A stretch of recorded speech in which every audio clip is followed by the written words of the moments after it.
रसिया और यूक्रेन के बीच बीते 33 दिनों से भीषण युद्ध जारी है। इस हमले के खिलाफ अमेरिका समेत कई देशों ने रसिया पर कड़े आर्थिक प्रतिबंध लगा रखे हैं। हालांकि इन आर्थिक प्रतिबंधों के बावजूद भारत ने रसिया से सस्ते दाम पर कच्चे तेल खरीदकर अमेरिका सहित रसिया पर प्रतिबंध लगाने वाले देशों को चौंका दिया है। वहीं अब भारत ने जो योजना बनाई है उससे अमेरिका को और मिर्ची लगने वाली है। दरअसल तेल के साथ अब भारत रूस से पहले से कहीं अधिक कोयला खरीदने की तैयारी कर रहा है, जो कि मल्टी बिलियन डील होने वाली है। रसिया से सस्ते ऑयल परचेज करने पर अमेरिका ने कहा था कि भारत का रिस्पॉन्स रसिया के प्रति अनसेटिस्फैक्टरी है। इसके साथ ही अमेरिका का ऐसा मानना है कि रसिया और चाइना का एक्सिस भारत के लिए ठीक नहीं है। भारत कब तक डिफेंस के लिए रसिया पे डिपेंड रहेगा? अगर भारत चाहे तो अमेरिका डिफेंस के क्षेत्र में भारत की मदद कर सकता है, लेकिन अमेरिका के इस कमेंट के बाद भारत ने साफ साफ कहा कि हम वही करेंगे जो भारत को सूट करता है। और आज के समय मेन फोकस भारत का ग्रो करना है, और इसके लिए अगर भारत को रसिया से सस्ते दाम पर एनर्जी मिलता है तो भारत उसे परचेज करेगा।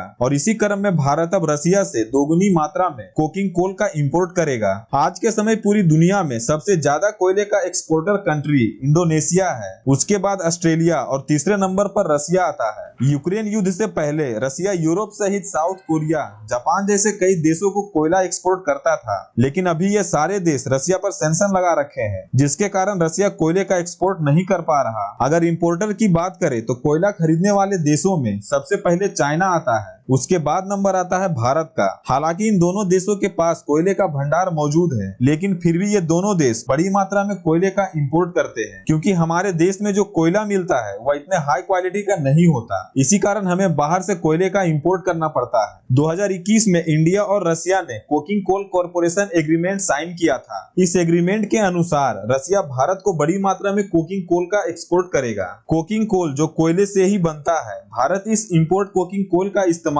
स्टील मैन्युफैक्चररिंग में करेगा। अगर भारत के स्टील मार्केट की बात करें तो 2013-14 से लेकर 2021-22 तक भारत के स्टील एक्सपोर्ट में 152% का जंप देखा गया है। ऐसे में आज के समय रसिया पर लगे प्रतिबंध के कारण रसिया कोकिंग कोल का इस्तेमाल नहीं कर पा रहा, और इसी कारण रसिया सस्ते दाम पर यह कोकिंग कोल भारत को बेचना चाहता है। आज के समय रसिया और यूक्रेन के बीच चल रहे युद्ध के कारण विश्व में स्टील की मांग को भारत पूरा कर रहा है, जिसके कारण इंडिया के स्टील मार्केट में तेजी चल रही है, और इसी कारण स्टील मैन्युफैक्चरिंग में इस्तेमाल कोकिंग कोल का डिमांड भी बढ़ गया है। भारत ने पिछले साल 72,000 करोड़ का कोकिंग कोल परचेज किया था, और अब भारत सरकार कोकिंग कोल का इंपोर्ट दोगुना करने जा रही है, जिससे रसिया को हजारों करोड़ों रुपए का फायदा होगा।